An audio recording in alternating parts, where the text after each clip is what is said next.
Le Christ est né. Le Christ est né. Et on peut ajouter, nous en sommes tous témoins. Alors, il est bien de célébrer de manière particulière la parole de Dieu en ce jour, parce que ce qui avait été dès le commencement se fait chair. Il a dressé sa tente au milieu de nous et l'Église nous donne aujourd'hui de célébrer l'un des grands mystères, on peut dire le deuxième grand mystère que l'histoire de l'humanité a connu. Le premier étant la création elle-même, qui reste pour nous aujourd'hui encore un grand mystère. Le deuxième grand mystère qui bouscule la raison humaine encore aujourd'hui, c'est l'incarnation. Dieu qui s'est fait créature. C'est du non-sens. Rationnellement parlant, il y a un problème. Et pourtant, notre Dieu est allé jusque-là. Nous célébrons donc aujourd'hui ce mystère de Noël, qui est ce qu'on appelle le mystère de l'union hypostatique. Ce n'est pas très compliqué. Hypostatique renvoie à la personne. C'est-à-dire, dans une personne sont réunies deux natures. Je pourrais me dire deux natures opposées. Parce que normalement, la première nature qui est la nature divine est incréée. Et l'autre nature qui est la nature humaine est créée. Comment ce mélange a pu se faire? Il y a quelque chose d'illogique. Et pourtant, c'est le miracle qui a eu lieu aujourd'hui. C'est ce que nous célébrons. Le miracle de l'union de la divinité avec l'humanité. Et vous savez que le Christ est la synthèse et le lieu de la rencontre de ces deux natures. Et c'est ça le cœur de ce qu'on appelle la christologie et même de la théologie chrétienne en général, parce qu'on nous appelle des chrétiens, parce que nous sommes disciples du Christ. C'est Christ qui est en même temps vrai Dieu et vrai homme. Et l'évangile qui nous est donné aujourd'hui, c'est le prologue de Saint Jean. Vous l'avez certainement bien suivi, on le connaît assez bien. À mon avis, ça devrait être, normalement dans la classification des évangiles, cet évangile de Jean devrait être le premier. Mais là, il se retrouve dernier, c'est-à-dire quatrième des 4 évangiles, ce qui est bizarre. Mais c'est normal. L'Église a tenu compte de la généalogie humaine de Jésus. C'est pourquoi Matthieu est en tête. Et ça se comprend. Mais si on tient compte dans l'ordre, si on tient compte de la logique des choses, si on doit respecter, n'est-ce pas, la logique des choses, on doit commencer par la généalogie divine de Jésus. Au commencement était le Verbe était avec Dieu, le Verbe était auprès de Dieu, le Verbe était Dieu. On devrait commencer par là. Donc s'il fallait même aujourd'hui fusionner les 4 évangiles en un seul, je suis certain que le prologue de Saint Jean sera en tête. Parce que c'est le regard d'en haut sur le mystère de l'incarnation, sur le mystère du Christ. Et il m'a frappé en méditant ce texte de me rendre compte que il commence avec ces mots au commencement. Ça vous rappelait notre livre? Genèse. C'est pourquoi vous voyez que ça justifie très bien, n'est-ce pas, ma proposition. Hein? Que ce soit le premier évangile, hein? Le premier des livres qui commence le Nouveau Testament. Au commencement. Ça, c'est un des éléments qui montre très bien que normalement, voilà. Et c'est normal, pourquoi? Parce que nous sommes dans la récréation du monde, quelque part. Ou surtout, spécifiquement, dans la récréation de l'homme.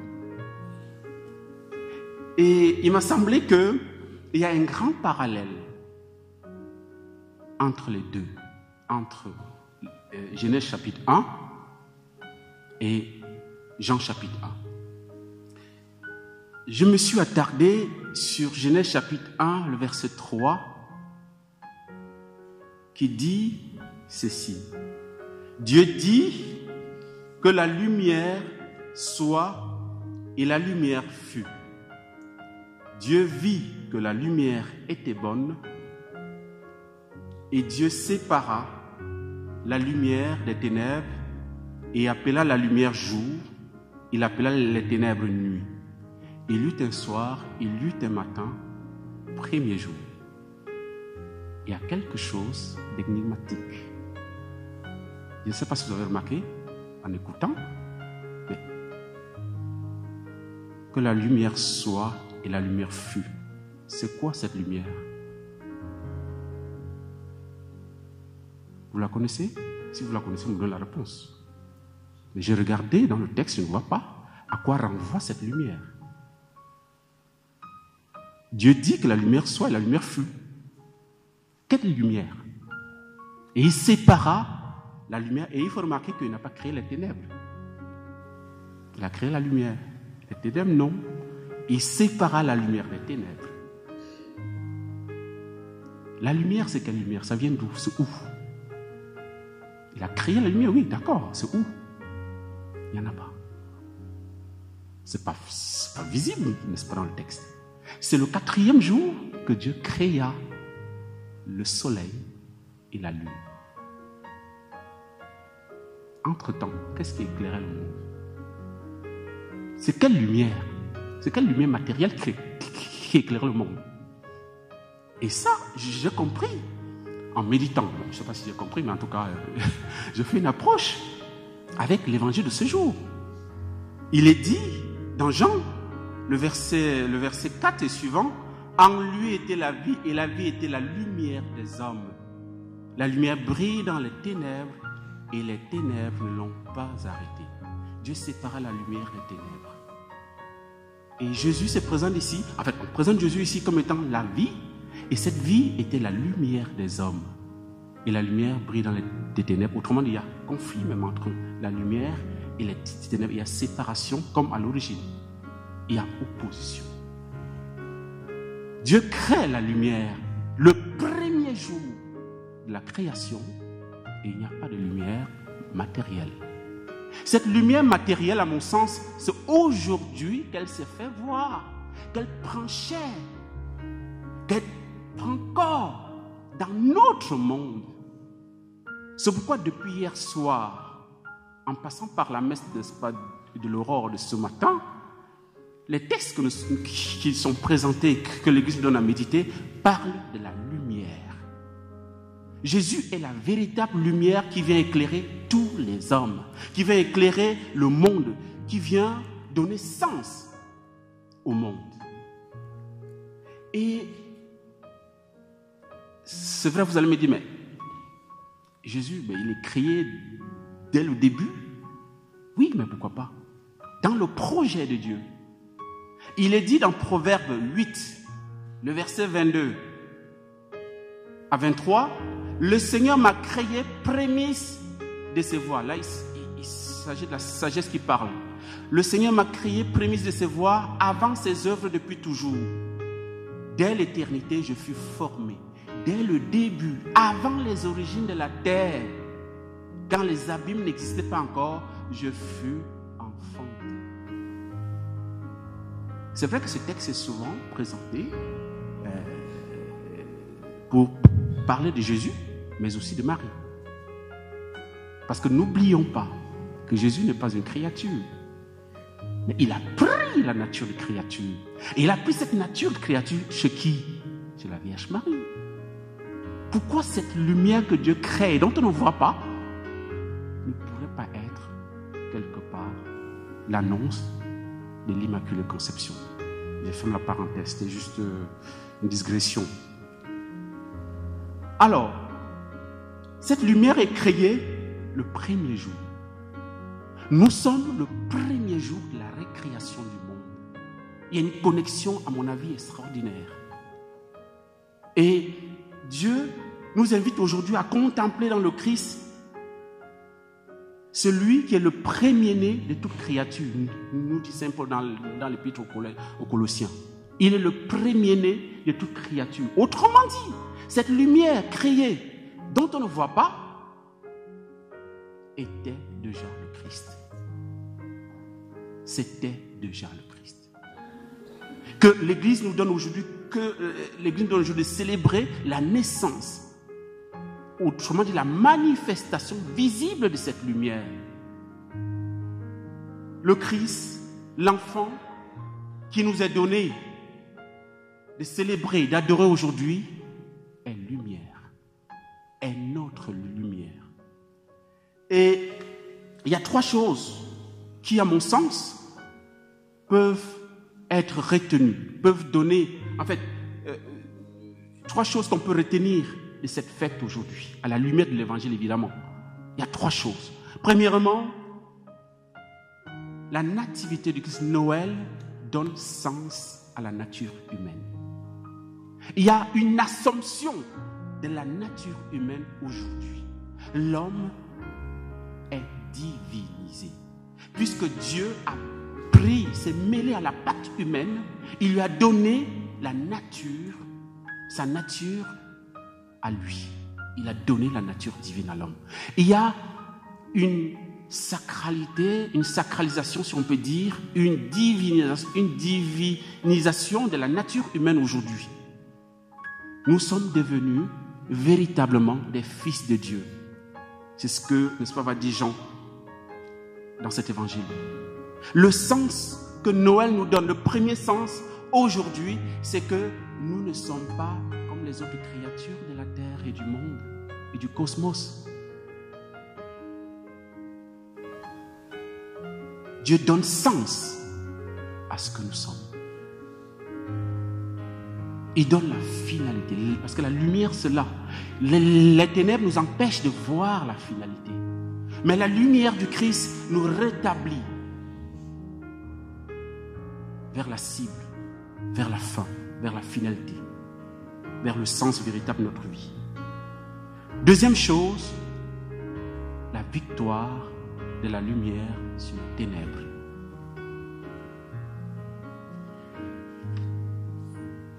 La lumière brille dans les ténèbres et les ténèbres ne l'ont pas arrêté. Nous avons la certitude, à travers l'enfant de Bethléem, à travers l'enfant de Marie, à travers Jésus, enfant, que la victoire est acquise parce qu'il est la lumière qui écarte toutes ténèbres. Nous avons beaucoup de misère, évidemment. L'épaisseur de notre chair humaine est telle que parfois nous ne voyons pas loin, pas plus loin que le bout de notre nez. Mais Jésus vient nous donner aujourd'hui, Noël nous dit, tu es fait pour plus loin que ça. Tu n'es pas fait pour la terre, tu es fait pour partager la gloire que j'ai auprès de mon Père. On n'est pas fait, frères et sœurs, pour la terre seulement. On est des passages. Et Noël nous le rappelle admirablement. Noël, c'est aussi, comme je le disais, le don de la vie divine. Mais il y a une condition.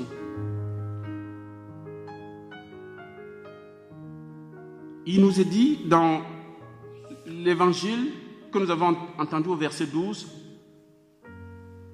à ceux qui l'ont reçu, il leur a donné le pouvoir de devenir enfants de Dieu. À ceux qui l'ont accueilli. C'est le mystère de la foi. Comment j'accueille l'enfant Jésus aujourd'hui dans ma vie? C'est par la foi que je peux accueillir la naissance de Christ, que je peux donner à Jésus accès à mon cœur, à mon âme, à ma vie. C'est la clé. Et notre réponse, bien sûr étant la foi, implique des attitudes à adopter, qui signifie que j'ai donné mon oui à Jésus. Je le permets de me diviniser, de me transformer. Et par conséquent, nous devons adopter l'attitude de quelqu'un que l'Évangile nous présente, Jean le Baptiste.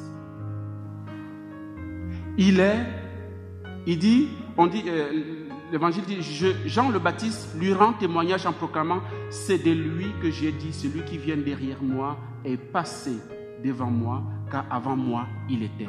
Attitude d'humilité, de pauvreté. C'est le secret pour accueillir l'enfant Jésus. C'est ce que Jésus a choisi. Il n'a pas retenu le rang qu'il égalait à Dieu. Il s'est anéanti. Il est devenu l'un de nous, esclave. Autrement dit, sa propre créature. Pour nous montrer quoi? Le chemin. Tu veux être divinisé, c'est simple. Accepte d'être humble, d'être enfant. Enfant du Père, enfant de Dieu. Il nous a fait don de sa filiation divine. Et pour recevoir ce don, nous avons besoin de devenir tous des petits enfants. Il est heureux parfois d'être bébé. On ne se soucie de rien. Ben oui, papa et maman, ils pourvoient. Mais c'est la même attitude sur le plan spirituel, frères et sœurs. On ne gagne pas le ciel à force d'efforts. Évidemment, on va coopérer. Notre coopération, c'est le oui renouvelé chaque jour, évidemment. C'est un peu ascétique, je vous enseigne rien, vous connaissez mieux que moi. Mais ce qui est premier, c'est l'initiative de Dieu. Et il me demande de devenir enfant, d'adopter, de devenir enfant de Dieu. Et il a dit dans Matthieu 18, si vous ne devenez pas comme des petits enfants, vous ne pouvez pas rentrer dans le royaume de Dieu. Autrement dit, la porte vraiment est tellement petite que si on vient avec nos 1,50 m et qu'on sort, ce sera compliqué. Il faut qu'on accepte de passer. Et des enfants en général qui n'arrivent même pas à marcher. On doit faire comme Sainte Thérèse. Que les mains de Jésus soient notre berceau, soient notre mangeoire, où nous pouvons reposer pour qu'il puisse nous faire passer dans le royaume. Il faut donc s'abaisser. Et surtout, il faut naître d'en haut. C'est le mystère de la conversion. Celui qui n'est pas de nouveau ne peut pas entrer dans le royaume de Dieu. Il va le dire à Nicodème. Si tu ne t'es converti pas, si tu ne nais pas d'en haut, il y a une nouvelle naissance. Mais cette fois-là, de notre part, lui, il est né à la vie humaine. Nous sommes appelés à naître à la vie divine, par sa grâce, évidemment.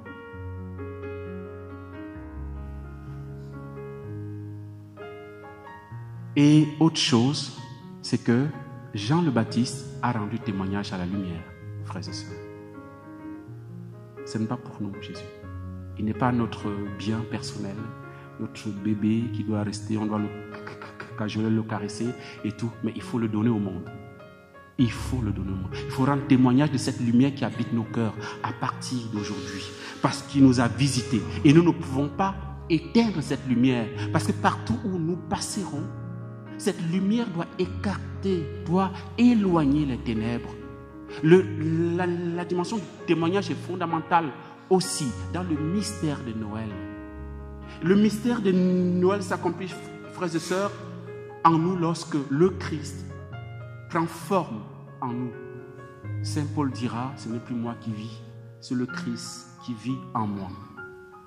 C'est le mystère de Noël, enfin, c'est un admirable échange entre la divinité et l'humanité. Le Seigneur me donne sa divinité et je lui donne mon humanité. C'est tel est le projet de Dieu sur chacun de nous. Au soir de la création, lorsqu'il a fait homme et femme, il a dit, faisons-le, faisons l'homme à notre image et notre ressemblance. C'est ça le mystère de Noël. Amen.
Frères et sœurs, levons-nous pour confesser notre foi.